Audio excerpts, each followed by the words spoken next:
Hi, everyone. Welcome to this month's episode of Direct Perspective.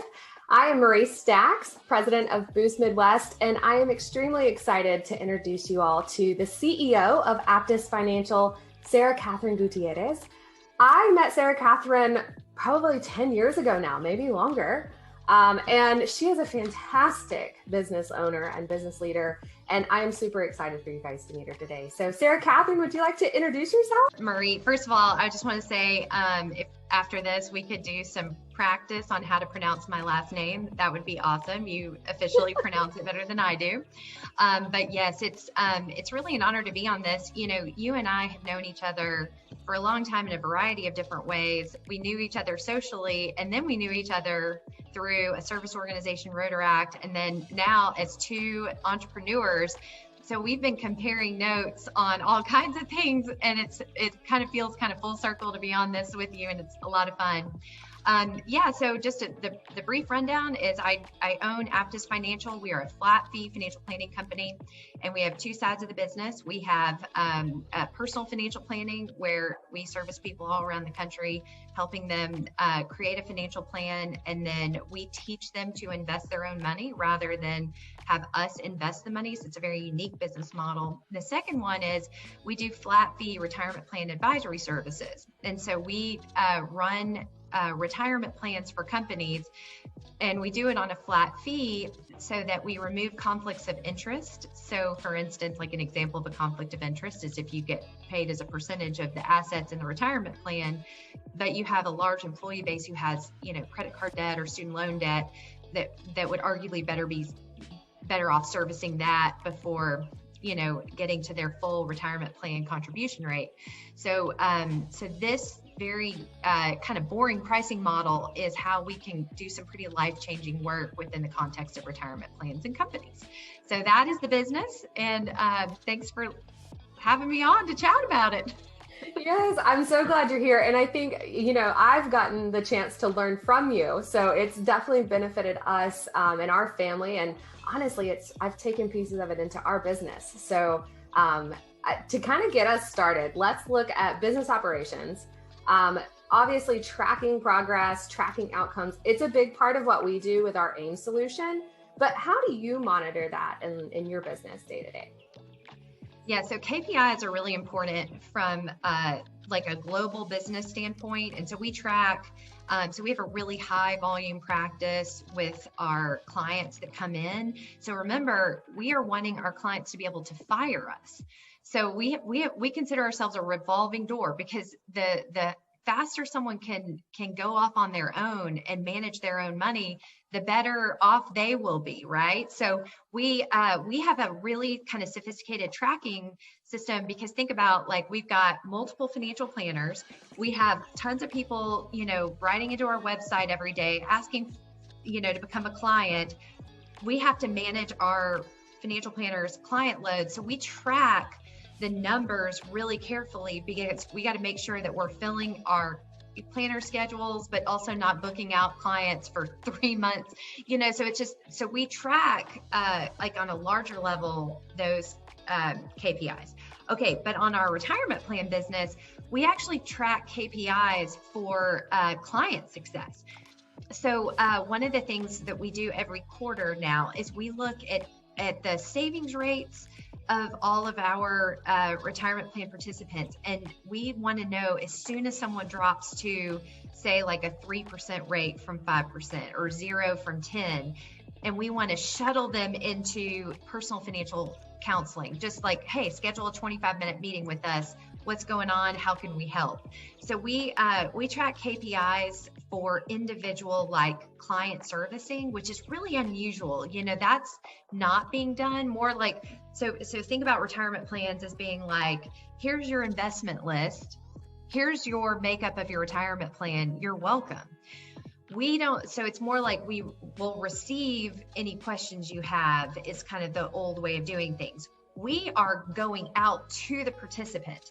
So we are identifying people who we think might need us right now. We go there, and we're trying to, overall, on a KPI, have some of the highest savings rates in the country. We think that as a business model, we can talk all day long about, what technology we have or whatever, but it doesn't really matter. What really matters is what are your employees saving in the retirement plan?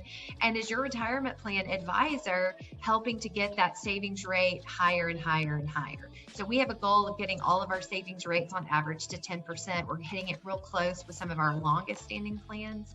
And so, and actually it's funny, we have a ton of KPIs on that side of the business. Those are the two that I just care about the most, the individual outreach and then the average savings.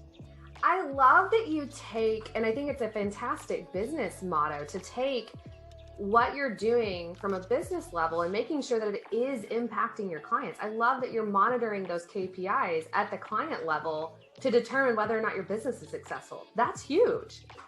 Yeah. I mean, we just know so on that side of the business, we want to grow it extremely organically. Like we want that retirement plan business to first and foremost be literally the best retirement plan in the country, because that is how ultimately we'll be successful. So we don't have, a big sales machine just trying to generate those. What we're trying to do is create massively raving retirement plans where you can see the substance, you can see the increase in savings. So we have an average increase in savings right now over 50% when we take over a retirement plan. That is phenomenal. Yeah, and it's just, you're able to track it. That's the key, right? Is like, we could do this all day long, but if we didn't start with a threshold and see where we want to go, you've got both the vision and the data to do it. I think that's fantastic. And the data is messy. So you and I are both data nerds, and garbage in, garbage out. And right now, the record keepers on these retirement plans that we work with,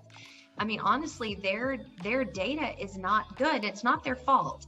It's garbage data because they don't have the whole picture. And so what we have to do is get good data. And so good data is hard to get, but we work with our companies to get up-to-date salary information, up-to-date savings information, and then we put it together for better data than, if we were just to rely on our record keepers' data, I mean, it would just be wrong information, Marie. So, so we're really excited to be kind of pushing the envelope on the retirement plan space on a data analytical side.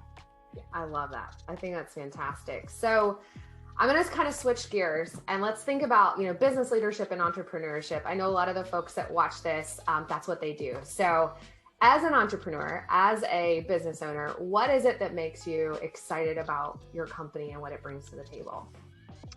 So as an entrepreneur, I like the hyper creative nature of what we're doing. We're creating something out of nothing and hopefully leaving the world a better place with it. I mean, that's really what this comes down to think that I could create a new company out there that's totally different from the ones that are there and say, okay, there's right now 2,500 people in our retirement plans that are arguably better off, right? Because they might have a chance to retire, and in another world, they wouldn't. They will literally be like these, like the 50% of boomers right now who can't retire, right? On their own terms.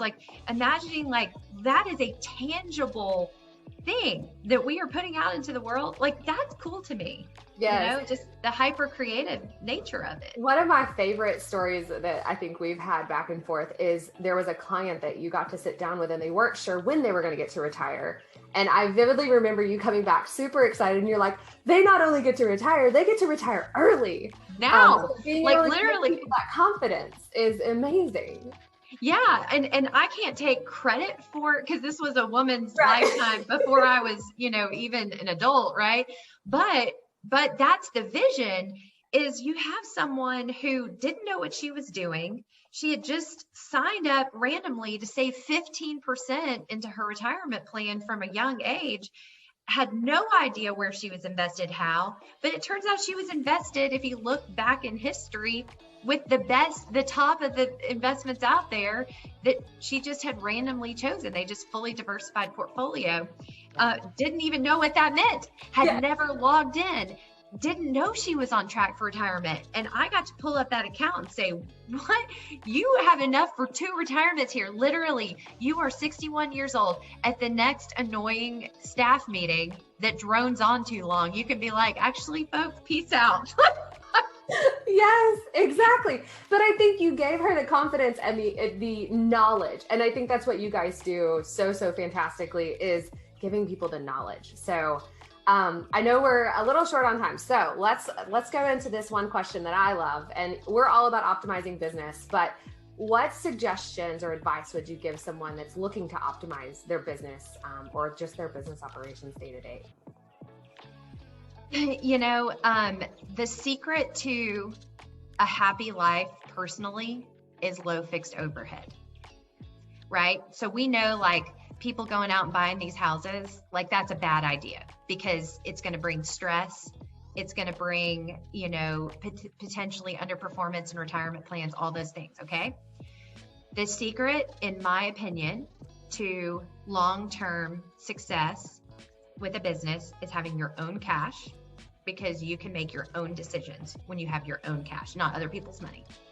Second of all, low fixed overhead. Avoid the expensive office space. Yes. Work lean, work mighty. You don't have to impress your clients with looking successful. Just be successful.